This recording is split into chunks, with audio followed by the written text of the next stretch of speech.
This segment is brought to you by Kansas Wheat.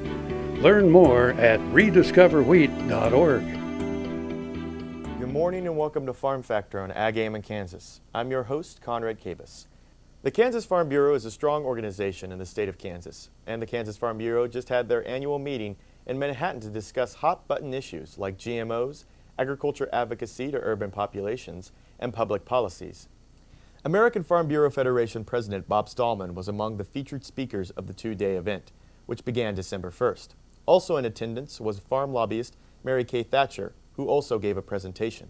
Well, we're certainly hoping to be able to make good changes to the Endangered Species Act. It's not something that's really been looked at or had any progress in making changes for quite a few years.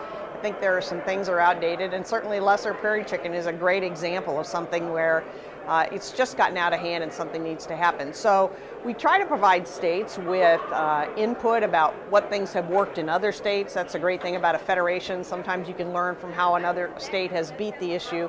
But more importantly, on this kind of one, we're trying to make some national laws that will preclude us from having so many problems.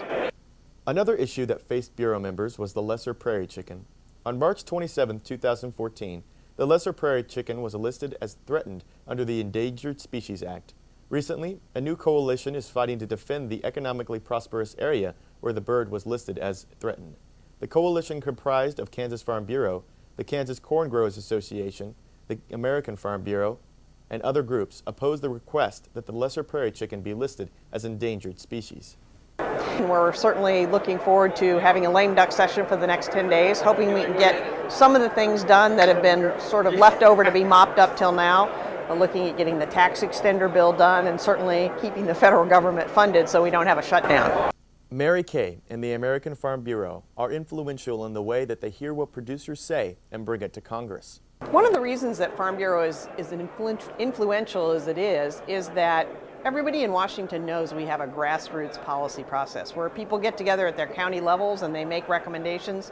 For a national policy, for example, it goes to the state. The State Farm Bureau will make a recommendation and then it'll be debated with the other 50 states. So it's not me as a lobbyist saying to a member of Congress, this is what I think. I'm simply there representing the farmers when they're home doing what they want to do, which is to farm, and they know that I'm there speaking for them. So the fact that our policy is developed by farmers at home is what makes us a really strong organization. The American Farm Bureau deals with many problems in Washington.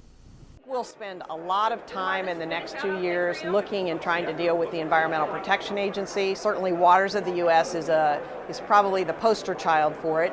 We'll be working with Congress to try to back off EPA on that. We don't see them backing off on their own, even though they're going to get hundreds of thousands of comments from farmers around the country saying this is a bad deal and this is why. I think they're going to move forward. So this is something that we're going to have legislation move, and until we can stop some of this regulatory overreach, we're going to have no choice but to go to Congress and try to get it stopped that way.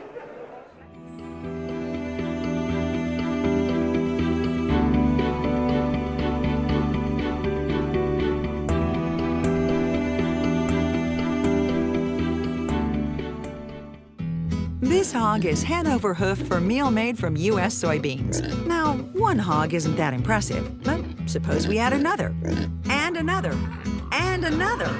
Before long, you've got billions of hungry customers around the world all clamoring for the same thing. Our soybeans. Learn more about the billion-dollar appetite of animal agriculture at beyondtheelevator.com. Brought to you by America's soybean farmers and their checkoff.